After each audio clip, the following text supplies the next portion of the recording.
estamos de volta para mais uma aula daquela eletiva, aquela que você escolheu, que você teve o poder de chegar lá e falar, eu quero essa, e você não vai se arrepender. Com vocês aqui, professor Joalan.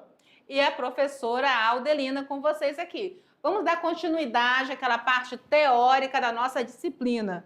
Mas eu sei que vocês estavam com saudade, eu sei que vocês marcaram a gente lá na rede social, não foi, prof? Eu estou compartilhando todos os posts que eu consigo ver. Desculpa se eu não vi algum, às vezes estão tão carregados lá, mas eu vou compartilhar todos que eu conseguir lá, tá bom? Para ver os rostinhos de vocês sinalizando. Eu tô atenta. Postou, já tô lá observando, dando feedback.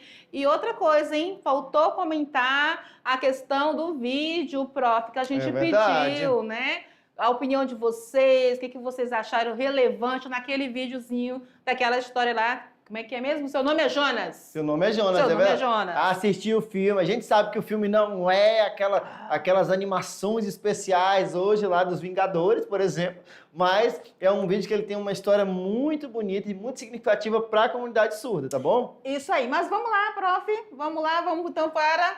Vamos lá, diretor. Coloca então, vamos iniciar... Aula de número 8, História da Educação de Surdos. Tem uma história, minha gente. É isso aí. Então, como é que inicia toda a questão da educação? É recente? Não, não é recente, prof. Né? A gente sabe que as crianças surdas de famílias abastadas, elas também eram ensinadas, só que não era através da língua de sinais, que naquela época nem era língua de sinais, não era por gestos, naquela época era denominado dessa forma. Era como, prof? Mas o que é uma família abastada, professora? As famílias mais ricas, né? Ah, então só tinha direito quem era rico. Só. Exatamente. Historicamente a gente sabe disso, né? Que a educação era para quem tinha condições, famílias com títulos. Vamos pensar em termos aí do império e tudo mais. Então, mas como é que era a educação de surdos nessa época de famílias abastadas? Então, a educação ali por meados do século XVI, do século XVIII, a educação de surdos ela era planejada pela família. Ali dentro de casa, a família contratava alguém, né, para poder ensinar o surdo os gestos. Para poder ensinar que não eram ainda sinais propriamente ditos. Isso, mas antes disso, prof, só para deixar claro para nossos alunos.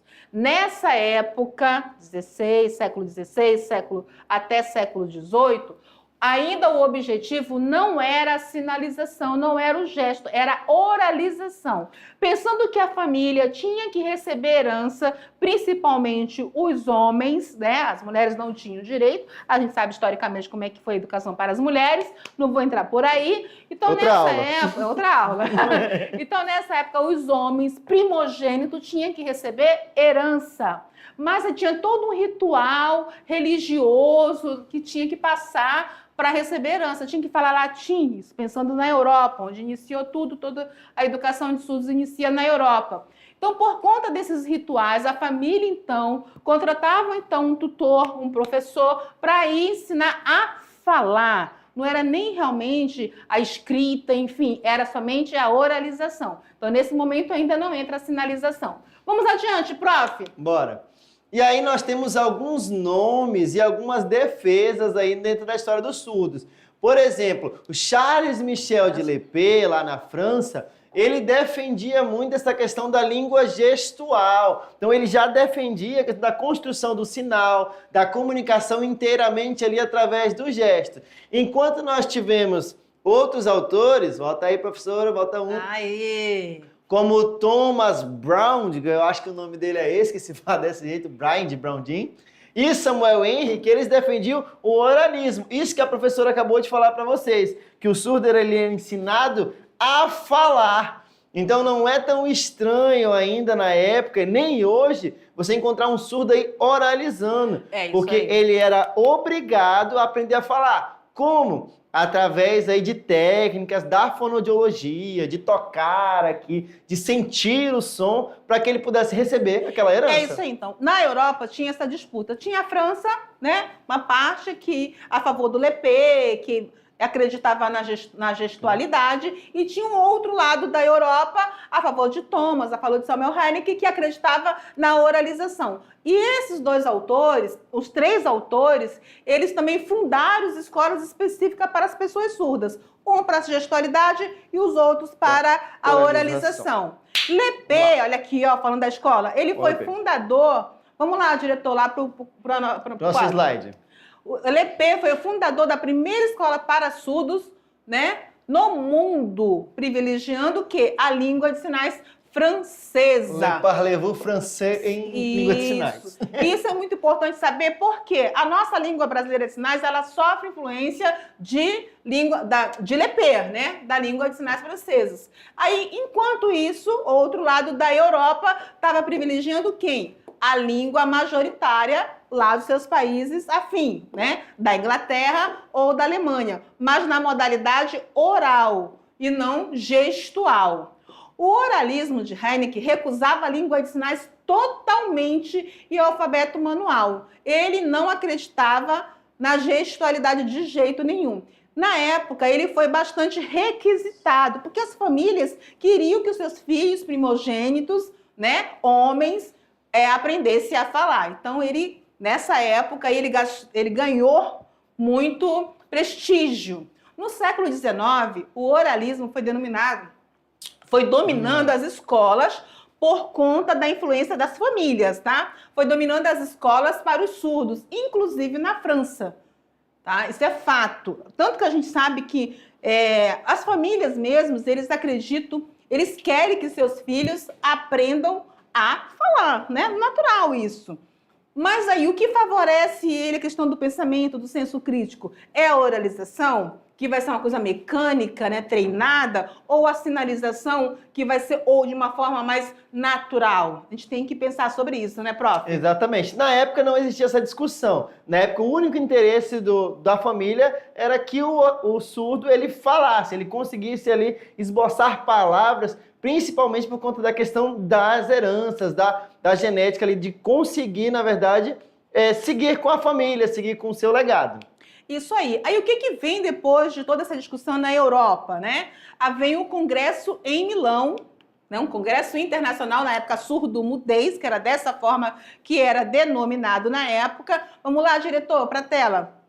Os surdos nesse congresso, eles não tiveram direito a voto. As pessoas que trabalhavam com os surdos, professores ouvintes, personalidades ouvintes e falantes, que votaram. E eles já tinha surdos nessa época, de nome já famoso da área da educação, né, e outras áreas também, mas não foram solicitado nenhuma opinião deles, não tiveram direito a voto. O que ficou decidido nesse congresso em Milão, prof? Aí ficou a decisão mais pesada aí para a comunidade surda. E quando a gente sempre fala da questão do aprendizado da Libras, a gente fala que isso foi um atraso gigantesco no desenvolvimento e na regularização como língua oficial. Porque no Congresso de Milão foi abolida a língua de sinais e a utilização do método da oralização. Então, o surdo ele foi proibido de sinalizar. Os surdos se escondiam em banheiros, em vielas, em becos para poder estar se comunicando através de sinais, porque se fosse visto era punido. Então chegou a um grau de proibição total de fazer sinalização pela comunidade surda. Então repare o seguinte, que teve Lepé, tá? E teve outros nomes aí da Europa. Então havia uma disputa na Europa de como é que seria essa educação para essas pessoas surdas. Lembrando que para as pessoas surdas que tinham condições, porque as pessoas surdas, né, plebeus, que não tinham condições, eles usavam a gestualidade. Era isso, porque eles não tinham direito à educação. Aí vamos falar um pouco sobre a história dos surdos aqui no Brasil. Então, nascido em 1822, no Paris, Ernest Huet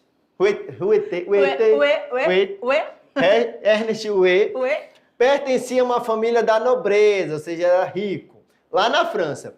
Por esse motivo, ele sempre teve acesso à melhor educação da época.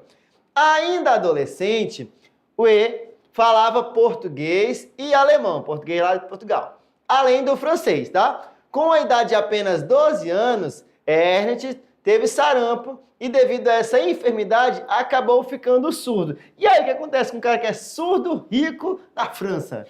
Muito bem. Ele, a convite de Dom Pedro II, ele vem para o Rio de Janeiro para fundar o quê? Por que ele é importante? Embora seja lá da França, seja da Europa, mas ele é importante para o Brasil. Porque ele chegou aqui no Brasil e ele fez história, ele criou aí a Imperial Instituto Nacional de Surdos Mudos na época. Isso, que hoje é chamado de INES. Então, em 1857, 26 de setembro, por que 26 de setembro o pessoal aí comemora o Dia dos Surdos, Dia Nacional dos Surdos? Porque é a fundação dessa escola que é referência aqui no nosso país. A convite de Dom Pedro II, ele vem fundar essa escola aí. Hoje é Instituto Nacional de Surdos, na época Imperial Instituto Nacional de Surdos Mudos. Ele veio para cá com o maior objetivo de quê? De ensinar, né? De aplicar a metodologia. Ele era um estudioso que já foi ouvinte, né? Ele perdeu a audição depois de contrair a doença. Então ele tinha ali total habilidade para conseguir ensinar os surdos aqui do Brasil. E por isso a convite ele veio para cá para aplicar essa educação dentro dessa escola imperial. Isso aí. Verifiquem aí, ó, especificamente para meninos, né? Lembrando que as meninas não tinham direito à educação formal. Então, isso aí. Então, nos primeiros anos, o Instituto atendia apenas meninos. Se vocês puderem um dia visitar Rio de Janeiro, isso fica na Rua Laranjeiras, é uma quadra, tá? Você vê a estrutura, ainda a estrutura imperial ainda desse prédio. É uma quadra que atendia, na época, somente 8 meninos surdos. Depois dessa época, todos os surdos de várias regiões do país iam para o Instituto e ficavam lá em forma de internato, né? Para aprender, para estudar, né? Não era só língua de sinais. Quando voltavam para suas regiões, aqui para as várias regiões do país, aí sim difundia a língua de sinais. Por isso que tem essa variação linguística da Libras, por conta disso. A forma como aprendia e retornava para sua região de origem, havia algumas diferenças, né, no jeito de fazer os sinais. Vamos lá, prof, vamos dar continuidade, as curiosidades. Aquilo que eu já falei, hoje o nome... chama INES, né? Vamos lá conhecer no Rio de Janeiro, por favor. Isso aí, vamos lá então. E aí tem alguns sinais curiosos. Chegamos à prática. A parte da prática. A parte mais legal, a parte que você espera, porque você quer aprender sinal, não é? Então, vem cá com a gente bem de pertinho, mexe o dedo, mexe o pulso aí e vamos aprender alguns sinais interessantes relacionados à história do surdo. Muito bem. Vamos lá, vou dar mais pro lado aqui. Vamos começar com quem, prof? Pode ser comigo, então. Surdo já ensinamos, acho que numa aula passada, o sinal para surdo, mas vamos bem devagar, que é referente ao nosso contexto histórico de hoje. Olha aqui, surdo. É surdo mudo? Sim. A origem do sinal, não há mudança, igual o meu sinal é esse. Ah, prof, mas aí de repente tu já não gosta mais de amarrar o cabelo, já usa ele solto, vai mudar o sinal? Não, continua o sinal. Né? Porque tem um contexto histórico por conta desse sinal. A mesma coisa é o sinal para surdo. Antigamente, surdo mudo fazia-se referência a isso aqui. Não se usa mais o mudo, mas o sinal continua na mesma referência. E aí nós temos também um sinal para ouvinte. A priori, para quem está chegando na Libras, é estranho, ouvinte, como assim? Mas o ouvinte é aquela pessoa que, obviamente, escuta, que está presente ali dentro da comunidade surda. Então, quando a gente está se referindo a uma pessoa, conhece o fulano, tal, ele trabalha assim, aí pergunta, ele é ouvinte ou ele é surdo? Então, é uma diferenciação usada na comunidade. Então, o sinal de ouvinte, aqui perto da orelha, com a mão aberta, você faz esse movimento, ó, de abrir e fechar a mão, ouvinte. Isso aí. Eu achei interessante o professor explicar sobre isso, que passamos na aula passada e não falamos sobre isso. A comunidade surda, nós temos as pessoas, né, que são, né, surdas, têm uma deficiência auditiva de fato, e as pessoas que não têm deficiência auditiva e fazem parte desse grupo e são denominados dessa forma, surdos e ouvintes. A mesma coisa, só para título de esclarecimento, nos cegos também. Nós temos os cegos e temos os videntes, que tem nada a ver de ver o futuro. Ele não vê o futuro. Não vê o futuro. Então, da comunidade também, da área da cegueira, tem os cegos e os videntes. Atrás de você, prof, tem um sinal aí, qual que é? Ah, eu acho bacana esse aqui. Vou fazer o primeiro, então. Vai lá. Sinal para Libras. Ó, coloca a mão assim, ó, e faço esse movimento aqui, ó. Esse movimento aqui. Quando faz rápido, fazer bem devagar, né? Prof, eu tô ensinando, prof! A gente tem que... interpreta, ensina. Olha aqui, coloca aqui e faz assim. Então, é Libras, que é diferente do outro sinal. Prof, vai lá. Que é língua de sinais. Olha, tem diferença. Eu vou explicar o sinal, depois a gente explica a diferença, tá? Ó, língua de sinais. As mãos abertas, tá? Uma aqui justaposta, uma do lado da outra aqui. E você movimenta desta maneira. Língua de sinais. Quando eu estou falando da língua de sinais, eu posso me referir a qualquer língua de sinais no mundo. A francesa, a americana, a chilena e assim por diante. A britânica, que Quando nós falamos eu falo aqui, né? especificamente de Libras, eu estou falando da nossa Libras aqui, da brasileira, que é essa aqui, beleza? Ok, vamos para o outro então. Aí nós falamos aqui no contexto do oralismo, né? De oralizar, de fazer falar a pessoa surda, isso lá no século XIV, nos primórdios da civilização também, não só no século XIV. A gente vê o foco muito na oralização, de fazer o surdo falar. Então, qual é o sinal de oralização? Lembra do número 5 que a gente já ensinou para vocês? Isso. Número 5 aqui, e aí eu vou fazer aqui, nesse movimento aqui, ó, circular na boca, oralização, ou oralizar. E aí também tem um sinal daquele marco histórico na comunidade surda, que é o Congresso de Milão, tá bom? E aí ele é um sinal composto, ele tem 2 sinais para formar a palavra Congresso de Milão, a frase, né? Isso. Que é Congresso, as mãos são em C, tá bom? Fazendo esse movimento aqui, ó. Congresso. E Milão, a mão é em D, vou chegar mais pertinho, ó. Mão em D, mão fechada aqui, tá? Mais fechadinha mesmo. Não chega a ser a configuração de D. E você faz afastando para os lados, ó. Milão. Junta os dois, Congresso de Milão. Belezinha? Ok, então vamos lá. Aprenderam já os sinais, hora de praticar agora. Praticar, agora só aprende praticando. Só praticando. Se não praticar, não aprende Libras. Diretor, coloca esse aí bem grandão para esse pessoal ver o que tem que fazer. O que vocês vão fazer agora, prof? Eu vou pegar o caneta que eu derrubei no chão. Muito bem, parabéns para você então.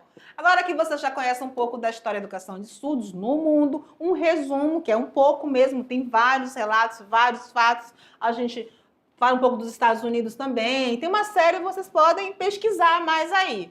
Faça um vídeo breve de 30 segundos a 1 minuto, né, do que ficou marcado em sua mente e 2 sinais que você aprendeu nessa aula. Então, podem pesquisar, fiquem à vontade. Eu dou uma dica aí para que vocês pesquisem como iniciou a língua de sinais nos Estados Unidos, que é concomitante com o Congresso em Milão. É porque a nossa aula ela é curta, não dá para trabalhar todos os fatos históricos, mas pesquise os Estados Unidos, né? Eu, na minha opinião, acho muito interessante como inicia nos Estados Unidos. Por quê? Porque no Congresso de Milão ficou decidido a oralização. É e nos Estados Unidos foi o inverso, tá? Então vocês pesquisem, fazem um pequeno vídeo e marca a gente aí. Onde mesmo, Joalan Aqui Rocha? nos nossos arrobas, tá do lado de cá, ó. @Joalan Rocha e @calique.aldelina. Isso aí. Vamos deixar um abraço, um beijo aqui para todo mundo que acompanha as nossas aulas, o professor presencial que tá aí, ó, fazendo os meninos, brinca com ele, me chamou, menino. Não baixa a cabeça, não. Vamos trabalhar juntos, vamos aprender juntos e dar acessibilidade em todo lugar que a gente puder conviver. E a gente fica por aqui. Um beijo no coração de vocês.